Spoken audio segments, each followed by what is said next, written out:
អូខេតោះបងប្អូនទាំងគ្នាអញ្ចឹងថ្ងៃហ្នឹងគឺយើងមកឆាមីតុងយ៉ាំដែលខ្ញុំបានធ្លាប់ប្រាប់ម្សាហើយថាយើងនឹងឆាមីតុងយ៉ាំឥឡូវថ្ងៃហ្នឹងគឺយើងមកឆាមីតុងយ៉ាំតែម្ដងតោះអញ្ចឹងដើម្បីកុំឲ្យខាត់ពេលយូរយើងទៅឆាតែម្ដងអូខេយើងដាក់ប្រេងឆាចូលធម្មតា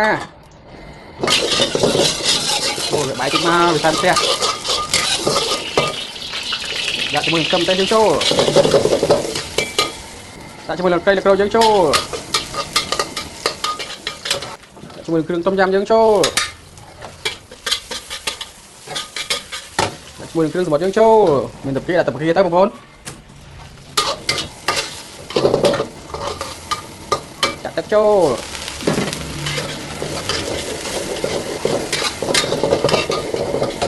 អញ្ចឹងយើងមិនភ្លេចទេជាមួយនឹងទឹកសោះរបស់យើងគឺទឹកសោះដែលអាចឆាមកបានគ្រប់មុខទឹកសោះឆាពិសេសអញ្ចឹងបើចង់បានមួយកំប៉ុងនេះតែ 15000 ទេណាឆាអីក៏បានដែរឲ្យតែចង់ឆាអញ្ចឹងយើងដាក់សោះរបស់យើងមួយវែកមកគោវាបែកហើយចាក់ទឹកដោះគោចូលហើយយើងដាក់មីយើងចូល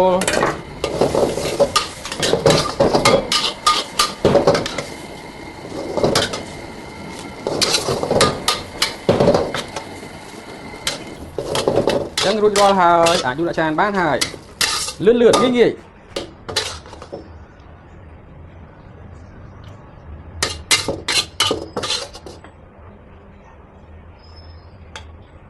មីឆាតុងយ៉ាំហើយតោះចឹងទៅញ៉ាំរួចរាល់អូតំណងណាបងប្អូនអញ្ចឹងបើចង់ញ៉ាំគ្រាន់តែទិញទឹកសោះយកទៅធ្វើទៅគឺបានញ៉ាំហើយវិធីធ្វើបងប្អូនអាចមើលតាមនឹងបានងាយស្រួលស្វិតល្អ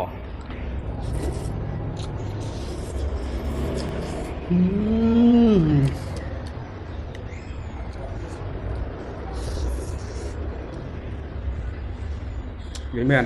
ជាតិសាហាវ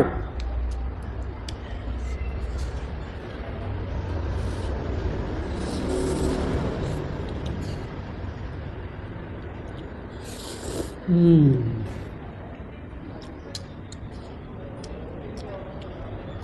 លេចម្យ៉ាងបងប្អូនភ្លេចម្យ៉ាងអាកូវឆ្មានេះយើងច្បាច់នៅពេលដែលយើងឆាខ្ញុំភ្លេចដាក់ឥឡូវយើងមកច្បាច់នៅពេលដែលយើងញ៉ាំក៏បានដែរ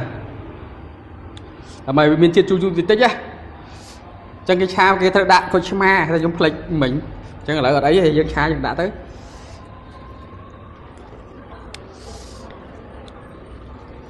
តោះ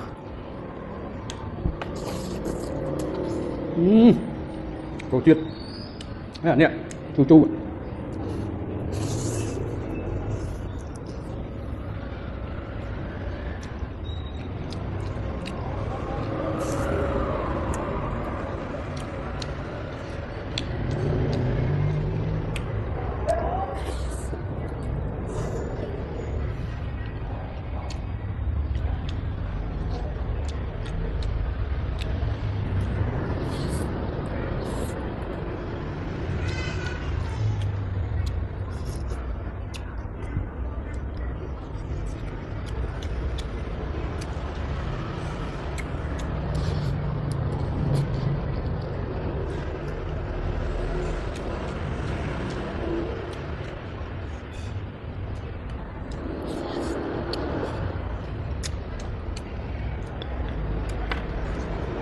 រាល់បងប្អូន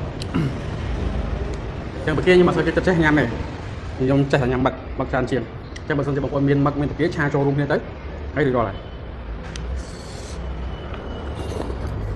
បាយបាយ